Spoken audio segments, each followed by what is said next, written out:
साथियों, जय भीम, नमो बुद्धाय। 21वीं सदी के भारत में और बात हम लोग करते हैं 19वीं सदी की। लेकिन जो आज 21वीं सदी के भारत में हम 19वीं सदी की बात कर रहे हैं, वो आज भी उतना ही प्रासंगिक है जितना कि उस समय रही होगी। तो आपके सामने ये पुस्तक उपस्थित है, गुलामगिरी। इसके कई पार्ट हम लोगों ने देखे हैं। आज के इस टॉपिक में या इस वीडियो में हम लोग बात करेंगे परिच्छेद 8 के बारे में, जिसमें ढोंडीराव साहब प्रश्न पूछते हैं और ज्योतिबा राव साहब उसके जवाब देते हैं। तो आज का जो टॉपिक है वो है परशुराम, जिसको मात्र हत्या या मात्र हत्यारा भी कहा गया है, और 21 बार हमले किए, जो 21 बार हमले करके क्षत्रियों को धरती से मुक्त कर दिया। ये कहें कि धरती को क्षत्रियों से मुक्त कर दिया, ऐसा ग्रंथों में उनके लिखा गया है। और राक्षस खंडेराव ने रावण की मदद ली, 9 खंडों की जाड़ाई, 7 देवियां, सप्त आसरा, महारों के गले का काला धागा, और अतिशूद्र, अछूत, मातंग, चांडाल, महारों को पांव तले रौंदना, ब्राह्मणों को गंधर्व व्याह करने की मनाही। ये वो बिंदु बता रहा हूं जिन पर हम लोग आगे बात करेंगे। और क्षत्रिय बच्चों की हत्या, प्रभु रामोशी, जिनकर आदि लोग परशुराम की हार हो जाने में उसने अपनी ही जान दे दिया। और चिरंजीवी परशुराम को निमंत्रण, ये ज्योतिबा साहब ने एक ढोंडीराव ने जो बात कही और उसके प्रत्युत्तर में उन्होंने, ज्योतिबा साहब ने एक लेटर लिखा और एक घोषणा पत्र दिया, चेतावनी दी एक तरह से कि 6 महीने, उस जिस डेट में उन्होंने लेटर दिया तो उसके 6 महीने के अंदर परशुराम अगर कहीं जीवित है, क्योंकि उसको आदि नारायण का अवतार और उस समय भी जीवित होने की बात कही गई, तो ये उन्होंने एक चेतावनी दी कि अगर कहीं जीवित है तो मेरे सामने आए और मुझसे मिलना चाहता हूँ। तो इस तरह की बातें इसमें की गई हैं। तो आइए हम चलते हैं। ढोंडीराव साहब पूछते हैं प्रजापति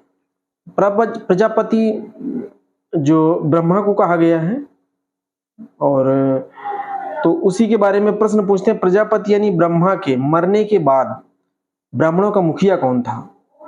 ये एक सिलसिला चला आ रहा है कि ज्योतिबा साहब ये बताते हैं कि उस समय यानी 19वीं सदी में बताते हैं कि जब भी आर्य यहाँ पर आए थे तो कई जत्थों में, कई कबीलों में आए थे, तो उनमें बार बार जो आए तो या अवतरित हुए, जिस तरह से कहते हैं ग्रंथों की बात अगर समझें तो उनका हर जत्थे में, हर कबीले में कोई ना कोई एक मुखिया रहा।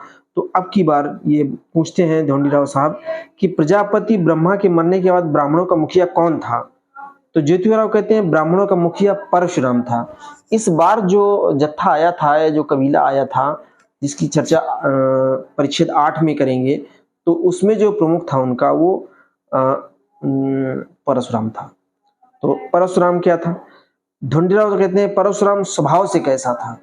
अब स्वभाव से कैसा था, इसके विषय में ज्योतिबा राव साहब कहते हैं कि परशुराम स्वभाव से उपद्रवी, साहसी, उपद्रवी भी था, साहसी भी था, विनाशी था, निर्दयी था और मूर्ख और नीच प्रवृत्ति वाला था। नीच प्रवृत्ति वाला मतलब उनका कहना इस मतलब से होगा कि जो अपनी माता की हत्या कर दे, तो इस तरह वो नीच प्रवृत्ति वाला ही उन्हें बताते हैं। उसने जन्म देने वाली माता, हाँ आगे कहते भी हैं कि उसको जो जन्म देने वाला था, यानी परशुराम की जो माता थी रेणुका, उसकी परशुराम हत्या कर देते हैं। और ऐसा कोई संकोच भी नहीं करते हैं। तो परशुराम शरीर से मजबूत और तीरंदाज था, तो बहादुर था, बलशाली था, लेकिन बताते हैं कि वो मूर्ख भी था। इस तरह की चर्चा करते हैं इसके बारे में। तो ढोंडीराव फिर अगला प्रश्न पूछते हैं कि उसके शासनकाल में क्या हुआ। इस प्रश्न का उत्तर ज्योतिबा साहब थोड़ा विस्तार से देते हैं और इसका उत्तर बहुत बड़ा है। तो देखें क्या कहते हैं कि उसके शासनकाल में हुआ क्या, ये बड़ी बात है। प्रजापति यानी ब्रह्मा की मृत्यु के बाद इनके इसके परशुराम के पहले जो आर्यों के कबीले के जो मुखिया थे वो ब्रह्मा थे, उनको प्रजापति भी कहा जाता था। उसके मरने के बाद बचे हुए महारियों महारियों यानी कि यहाँ के जो मूल निवासी क्षत्रिय थे, जिनको खत्तिय पहले कहा जाता था, पाली भाषा में खत्ती कहते थे, बाद में खेत और क्षेत्र, बाद में ये सर्वकृत या संस्कृत भाषा के रूप में जो प्रचलित हुई संस्कृत भाषा, उसमें क्षत्रिय कहा गया। तो महारियों यानी क्षत्रियों ने ब्राह्मणों के जाल में फंसे हुए अपने भाइयों को गुलामी से मुक्त कराने के लिए परशुराम से 21 बार, एक बार नहीं, 2 बार नहीं, 21 बार, यानी परशुराम ने जब यहाँ पर परशुराम आया तो इन यहाँ के जो महाअरि थे, जिनको क्षत्रिय कहा गया है, तो यहाँ के लोग जो उनको कब्जा किया, उनको गुलाम बनाया, तो उनको छुड़ाने के लिए इन्होंने कई बार लड़ाई की। उनमें 21 बार का जिक्र इसमें आता है कि 21 बार परशुराम से इनका झगड़ा हुआ, लड़ाई हुई, युद्ध हुआ। तो वे इतनी जिद्द यानी शिद्दत से लड़ाई भी जो की, तो इतनी जबरदस्त लड़ाई की, बार बार किया कि उनको इस बार बार लड़ाई होने के कारण इतनी जिद्द से लड़े, इतनी जिद्दी हो गए, अंत में उनका नाम द्वैती पड़ गया, द्वैती। और द्वैती का जो अपभ्रंश हुआ, बिगड़ा हुआ रूप आया, वो हो गया दैत्य। ऐसा ज्योतिष साहब बताते हैं कि पहले तो वो जिद्दी होके लड़े, कौन? महाआर्य या क्षत्रिय, जो परशुराम से बार बार लड़ते रहे, 21 बार लड़े, तो इसी कारण उनको द्वैती भी कहा गया। द्वैती से बाद में अपभ्रंश यानी कि बिगड़ा हुआ शब्द बना दैत्य। जब परशुराम ने सभी महारियों को पराजित किया, अंत में सारे महाआर्य यानी कि सारे क्षत्रिय पराजित हो गए, यहाँ के राजा रजवाड़े जो पराजित हो गए, तो फिर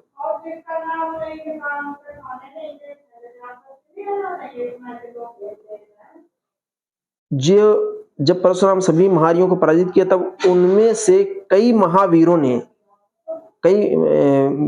ने या मतलब वीरों ने निराश होकर अपने स्नेही जो उनके प्रियजन थे, उनके यहाँ जाकर शरण ली, तो अपने आखिरी दिन बिताए वहीं पे।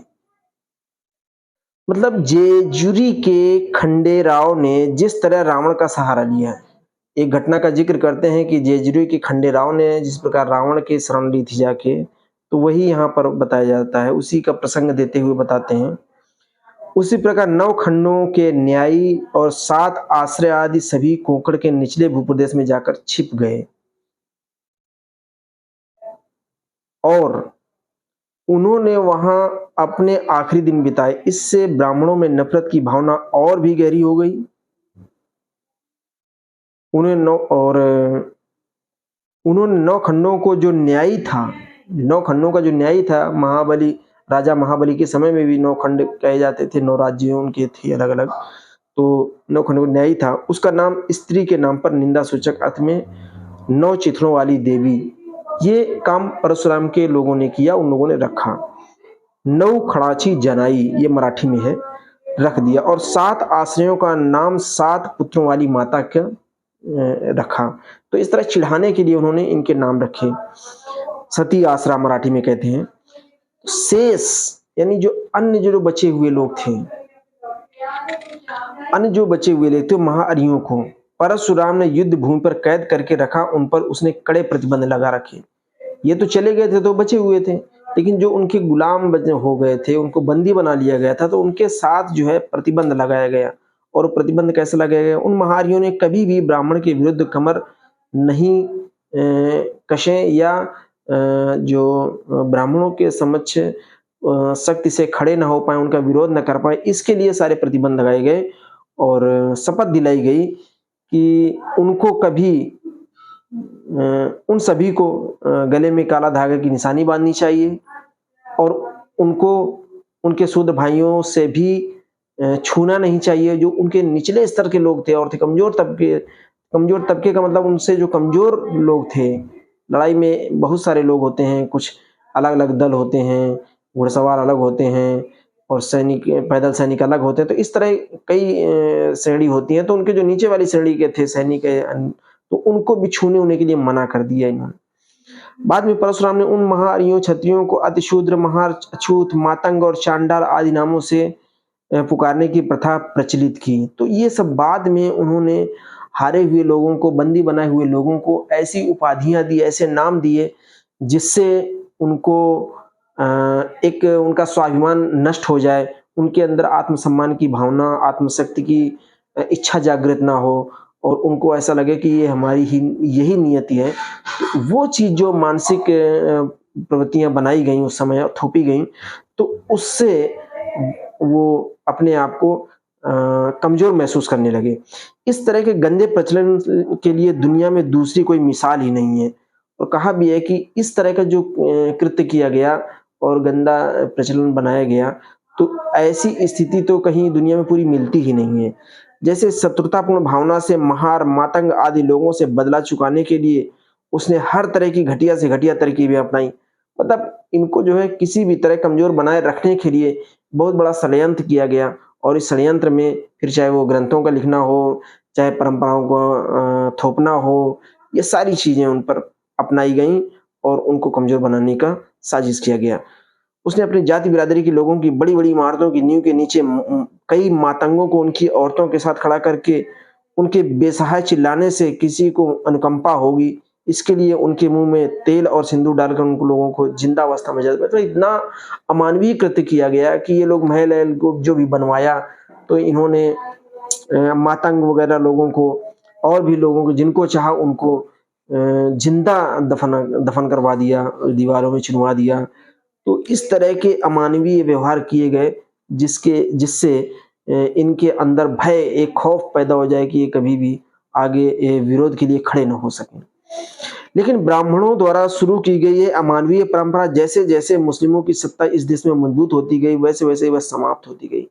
एक बात कहेंगे कि आज जो जिस प्रकार का माहौल बना है और जैसी स्थिति बन रही है, तो उससे लगता है कि हमारा जो शत्रु है, वो मुस्लिम है या मुस्लिम ही विदेशी हैं। लेकिन उस समय की जो स्थिति थी कि मुस्लिम आक्रमण लगातार होने लगे थे, 712 ईस्वी में मोहम्मद कासिम के द्वारा आक्रमण हुए थे, तो उस समय जब आर्यों का यहाँ पर वर्चस्व चल रहा था और इस तरह की ये लड़ाइयाँ हो रही थी, आर्य अपने आप को यहाँ मजबूत स्थिति में लाने का प्रयास कर रहे थे और तरह-तरह के हथकंडे अपना रहे थे। उसी समय इस्लाम का भी आक्रमण हो रहा था, तो इस्लाम के आक्रमण से यहाँ इनकी जो व्यवस्था में परिवर्तन हो रहा था और बात उनकी ये थी कि वो इस चीज़ को समझ रहे थे, तो इनको कहीं न कहीं एक बाधा उत्पन्न हो रही थी। तो वही कहा गया कि मुस्लिमों की सत्ता इस देश में मजबूत होती गई, वैसे-वैसे वह समाप्त होती गई। तो परंपराएँ जो इनकी थी, जो ये लोग कर रहे थे, वो धीरे-धीरे इनको कम करना पड़ा। लेकिन इधर महाअरियों से लड़ते-लड़ते परशुराम के इतने लोग मारे गए कि ब्राह्मणों की अपेक्षा ब्राह्मण विधवाओं की संख्या ज़्यादा हो गई। एक दुष्परिणाम ये हुआ कि जब लंबे समय तक लड़ाई चली, तो बहुत सारे ब्राह्मण लोग मारे गए और उस ब्राह्मण जो लोग जब मारे गए, तो उनकी जो पत्नियाँ थी वो विधवा हो गई। अब उनके सामने एक समस्या ये खड़ी हो गई कि इन विधवाओं का क्या करें? तो आज भी उनमें एक परंपरा चली है, तो वही उस समय की स्थिति को देखते हुए बताया जा रहा है कि ब्राह्मणों की अपेक्षा ब्राह्मण विधवाओं की संख्या ज़्यादा हो गई। इसका परिणाम ये हुआ कि उन विधवाओं की व्यवस्था किस तरह से की जाए, इसकी भयंकर समस्या ब्राह्मणों के सामने खड़ी हो गई। अंत में ब्राह्मण विधवा औरतों को पुनर्विवाह करने के लिए मना कर दिया गया। यानी एक परंपरा चलाई गई कि विधवाओं का या ब्राह्मणों में विधवा अगर हो गई तो उसका पुनर्विवाह नहीं होगा। वो पुनर्विवाह या दूसरा विवाह नहीं कर सकती है। उसको उसी तरह अपना जीवन यापन करना होगा या जो भी हो, वो विवाह तो कर ही नहीं सकती है। तो ये परंपरा बनाकर उन कहीं स्थिति काबू में पा सकें। तब जाकर कहीं कहते हैं गाड़ी रास्ते पर आई। परशुराम अपने ब्राह्मण लोगों की हत्या से इतना पागल हो गया। अब परशुराम को एक तरफ कष्ट हुआ कि इतने सारे ब्राह्मण लोग उसके मारे गए, तो उससे कष्ट ये हुआ कि वो व्यथित हो गया और उसने बाणासुर के सभी राज्यों के क्षत्रियों के बीज का मूल नाश करने के इरादे से अंत में उन महाअरि क्षत्रियों की निराधार गर्भवती विधवा औरतों को अपनी जान बचाने के लिए जहां-तहां छिप गई थी, उनसे पैदा होने वाले नन्हे-मुन्ने बच्चों को पैदा तो इस प्रकार मतलब यहाँ पर एक ऐसे अमानवीय कृत्य का वर्णन किया गया और बताई गई वो सच्ची बात कहानी और जैसे कि प्रस्तावना में हमने चर्चा की कि 21 बार अटैक किया परशुराम ने अकेले 21 बार हमला किया, लड़ाई की और क्षत्रियों को, यहाँ के मूल निवासियों को, जो यहाँ के कृषक कामगार लोग थे, उनको, उनकी औरतों को, उनके बच्चों को, सबको एकदम नष्ट कर दिया। अपनी समझ से तो उसने जो है एकदम किसी लायक नहीं छोड़ा। तो ये स्थिति बताते हैं कि उत्पन्न होती है और ऐसा माहौल हो जाता है, तो विधवा महिलाओं और बच्चों को एकदम नहीं छोड़ते हैं, वो एकदम वंश ही नहीं रखना चाहते हैं कि कोई भी बचे। उस अमानवीय शत्रुतापूर्ण मुहिम से नजर चुराकर बचे हुए नन्हे-मुन्ने बच्चों में निर्मित कुछ कुल, यानी कि कुछ वंश महारियों के इधर प्रभु लोगों के में मिलते हैं। उसी तरह परशुराम की इस धूम-धाम में रामोशी, जिनगर, तुबंडी वाले और कुम्हार जाति आदि के लोग होने चाहिए, क्योंकि कई रस्म रिवाजों में उनका शूद्रों से मेल होता है। तो तात्पर्य ये हो गया, हिरण्याक्ष से बलि राजा के पुत्र का निर्वंश होने तक उस कुल को निस्तेज करके लोगों के को पूरी तरह से तहस-नहस कर दिया गया था। तो ये जो हिरण्याक्ष राजा था, इससे लेकर वहाँ से जो लड़ाई चली थी, वो बाणासुर के अंत तक, बाणासुर के लड़ने की वजह, बाणासुर की मृत्यु के बाद समाप्त होती है और वहाँ से लेके यहाँ तक, यानी कि हिरण्याक्ष की से लड़ाई शुरू करके और बाणासुर परशुराम तक आते-आते एक गुलाम बनाने की पूरी संपूर्ण प्रक्रिया संपन्न हो जाती है और यहाँ के मूल निवासियों को कब्जे में कर लिया जाता है। ऐसा जेतुआ साहब स्पष्ट इसमें लिखते हैं। इससे अज्ञानी क्षेत्रपतियों यानी महारियों या यहाँ के मूल निवासियों के दिमाग पर इस तरह की धाक जम गई कि ब्राह्मण लोग जादू विद्या में माहिर हैं। जब इस तरह की लगातार लड़ाइयाँ हुई और उसमें वो हार गए, बच ही नहीं पा रहे थे और सारे हथकंडे उनके फेल हो गए यहाँ के क्षत्रियों के, मूल निवासियों के, तो वो ये समझ में उनको आने लगा कि शायद ये जो आर्य हैं या ब्राह्मण हैं, ये लोग कोई जादू विद्या जानते हैं। तो इसके बारे में भी ये खुलासा करते हैं कि वे लोग ब्राह्मणों के मंत्रों से बहुत ही डरने लगे थे। किंतु इधर परशुराम की मूर्खता की वजह से उसके धींगा-धींगी में ब्राह्मणों की बड़ी हानि हुई। धींगा-धींगी मतलब वही ज़बरदस्ती, किसी की कोई बात ना मानना, ज़ोर ज़बरदस्ती करके उसने लड़ाई की, हर तरह लड़ाई की, हर जगह लड़ाई की। तो इसकी वजह से सभी ब्राह्मण लोग परशुराम के नाम से घृणा करने लगे थे।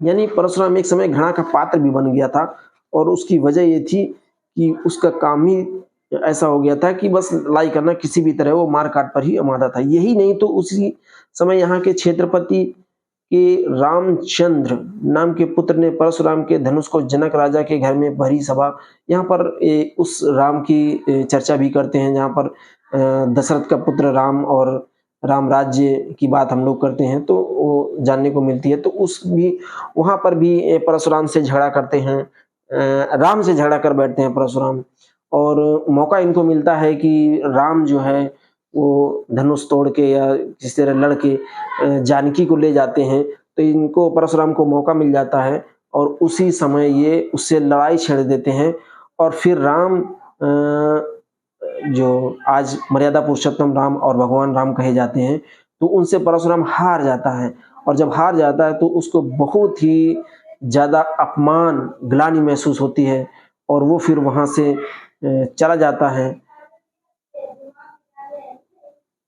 अपने सभी राज्यों को त्याग कर अपने परिवारों के साथ और कुछ निजी संबंधियों को साथ लिया और वह कोंकण के निचले भाग में जाकर रहने लगा। वहाँ पहुँचने के बाद उसको उसके द्वारा किए गए सभी बुरे कर्मों का पश्चाताप होता है। परशुराम इतना शक्तिशाली, इतना निर्दयी, इतना क्रूर और इतना विनाशकारी व्यक्ति बाद में जब वो अंतिम समय में अपने आता है और रामचंद्र से पराजित होता है, तो उसको ग्लानि होती है और वो अपने आप को बहुत ही अपराधी महसूस करता है और कहीं न कहीं वो जाकर अपनी जीवन लीला समाप्त कर लेता है। तो कब कैसे समाप्त करता है अपनी जीवन लीला ये समझ में नहीं आता, पता नहीं चलता। तो ढूंढीराव साहब इसी तरह फिर अगला प्रश्न पूछते हैं कि सभी ब्राह्मण पंडित पुरोहित अपने धर्मशास्त्रों के आधार पर ये कहते हैं कि परशुराम आदि नारायण का अवतार है। तो जो पंडित पुरोहित हैं, ब्राह्मण हैं, वो ये कहते हैं कि जो हमारा परशुराम है वो आदि नारायण का अवतार है, चिरंजीवी है, यानी जिसकी आयु बहुत लंबी है। और इसका मतलब ये हुआ कि वो कभी खत्म नहीं हुआ, ना होगा, कभी मरता नहीं है। और आप कहते हैं कि परशुराम ने आत्महत्या की है, इसका क्या अर्थ है? ये ढूंढीराव साहब ज्योतिबा साहब से पूछते हैं। और आगे इसका उत्तर देते हुए ज्योतिबा साहब आगे बताते हैं कि 2 साल पहले मैंने शिवाजी महाराज के नाम एक पावड़ा यानी पत्र लिखा था। उस पावड़े के पहले छंद में मैंने कहा था कि सभी ब्राह्मणों ने अपने परशुराम को न्योता देकर बुलाना चाहिए। एक क्लेम किया था कि सभी ब्राह्मणों को अपने आदि नारायण के अवतार और जो परशुराम है उनको बुलाना चाहिए, और उसकी उपस्थिति में मेरे सामने इस बात का खुल्लम खुल्ला या खुलासा करना चाहिए कि आजकल के मातंग महारों के पूर्वज परशुराम से 21 बार लड़ने वाले महाआर्य यानी क्षत्रिय थे या नहीं थे। ये बताना चाहिए कि जो महारी वो लड़े थे वो क्षत्रिय थे या नहीं थे। ये परशुराम के अलावा और कौन जान सकता है अच्छे से। तो ये उन्होंने क्लेम किया था और इसकी सूचना ब्राह्मणों को दी गई, लेकिन वास्तविकता यह है कि उन्होंने परशुराम को न्योता देकर नहीं बुलाया। ये एक बात कहते हैं ज्योतिबा साहब की, मैंने ये ब्राह्मणों को बताया था, शिवाजी को एक पत्र लिखा था कि ब्राह्मणों को बुलाना चाहिए परशुराम को, और ये बताएं कि उनसे लड़ने वाले जो महाअरि यहाँ के क्षत्रिय या कृषक कामगार लोग थे वही थे या कोई दूसरे और थे। तो न परशुराम आया। परशुराम सचमुच में आदिनारायण का अवतार नहीं था, न राज व चिरंजीवी था, और यदि होता तो वो उस बुलावे में ही आता। यदि परशुराम आदिनारायण का अवतार होता और वह चिरंजीवी यानी हमेशा जीने वाला होता, तो यदि परशुराम आदिनारायण का अवतार, हाँ, तो ब्राह्मणों ने उसको कब का खोज लिया होता। नहीं है वो। और मेरी बात को क्या सारी दुनिया के लोगों को, यानी कि चाहे वो यूरोप के हों या मुस्लिम हों या ईसाई हों, जो भी हों, जितने भी लोगों के अंदर ये सवाल उठते हैं तो वो सामने आके जवाब उनके देते हैं। समाधान करने की उनकी समझ के अनुसार सभी म्लेच्छ लोगों के विद्रोह को अपनी मंत्र विद्या की सामर्थ्य से तहस-नहस करने में उन्होंने कभी किसी की भी तरह से आगे पीछे न देखा होता। और बाद में सही भी बात है कि बाद में बहुत सारे आक्रमण हुए। इन लड़ाइयों के बाद भी जो आर्य और अनार्य का संघर्ष लंबे समय तक चला और उसके बाद भी विदेशी आक्रमण हुए, तो उसी का जिक्र करते हुए ज्योतिबा साहब कहते हैं कि जब इनके पास इतना सारा बल था, इतना प्रताप था, तो फिर मुस्लिम आक्रमण क्यों हुए, अंग्रेज फिर क्यों आए, कैसे आए, उनका प्रतिकार, उनका खात्मा ये लोग क्यों नहीं कर सके, या परशुराम इतना ही आदिनारायण का अवतार था तो क्यों नहीं खत्म कर पाए। ये एक सवाल खड़ा करते हैं बहुत बड़ा।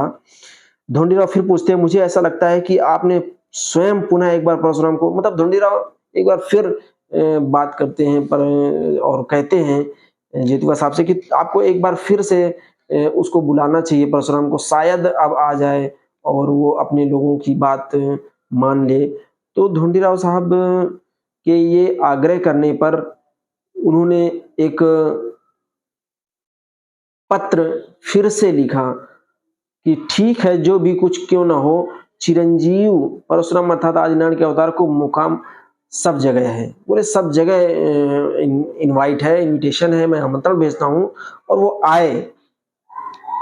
तो परशुराम जी कहते हैं, तू ब्राह्मणों की ग्रंथों की वजह से चिरंजीवी है। करेला कड़वा क्यों ना हो, किंतु तुमने विधिपूर्वक करेले खाने का निषेध नहीं किया।